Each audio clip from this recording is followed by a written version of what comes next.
Halo teman-teman, kalian pernah berpikir nggak sih, kok bisa ya air bisa naik dari akar ke seluruh tubuh tumbuhan, sedangkan air kan mengalir dari tempat tinggi ke tempat yang lebih rendah? Nah, ini dapat terjadi karena adanya daya tekan akar. Daya tekan akar ini dipengaruhi oleh konsep osmosis. Osmosis adalah perpindahan molekul pelarut, misalnya air, melalui membran semi variabel dari bagian yang lebih encer ke bagian yang lebih pekat. Pada tumbuhan, daya tekan akar terjadi karena adanya perbedaan konsentrasi air antara air tanah dengan cairan pada xilem. Konsentrasi air tanah lebih tinggi daripada konsentrasi air di dalam sel, sehingga menyebabkan terjadinya osmosis ke dalam sel.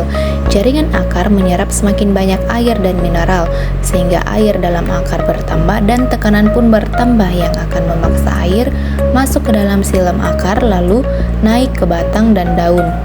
Air pada batang tanaman akan berada lebih tinggi dibandingkan air yang berada pada tanah. Ini terjadi karena batang memiliki daya kapilaritas, di mana xilem memiliki diameter sangat kecil yang mampu untuk menaikkan air lebih tinggi dibandingkan dengan di luar pembuluh xilem, sehingga xilem dapat menaikkan air dari akar ke batang lalu menuju daun. Semakin kecil diameter suatu xilem, maka tekanan ke atasnya akan semakin tinggi. Penggunaan air di daun untuk fotosintesis juga menyebabkan air yang ada di akar dapat naik ke daun. Nah, hal ini tuh disebut juga dengan daya hisap daun.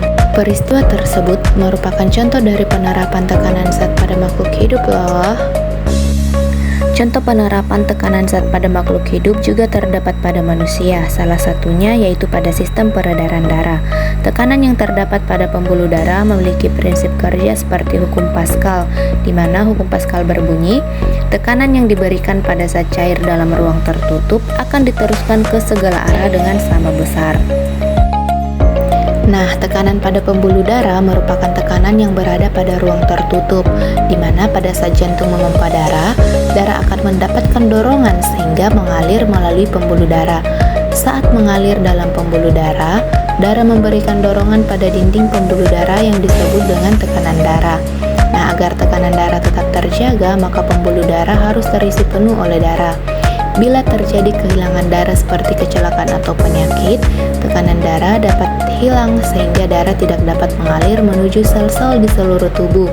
Akibatnya sel-sel tubuh akan mati karena tidak mendapatkan pasokan oksigen ataupun nutrisi.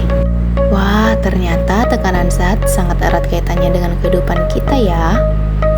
Semoga video ini menambah wawasan kita semua. Terima kasih sudah menonton. Bye-bye.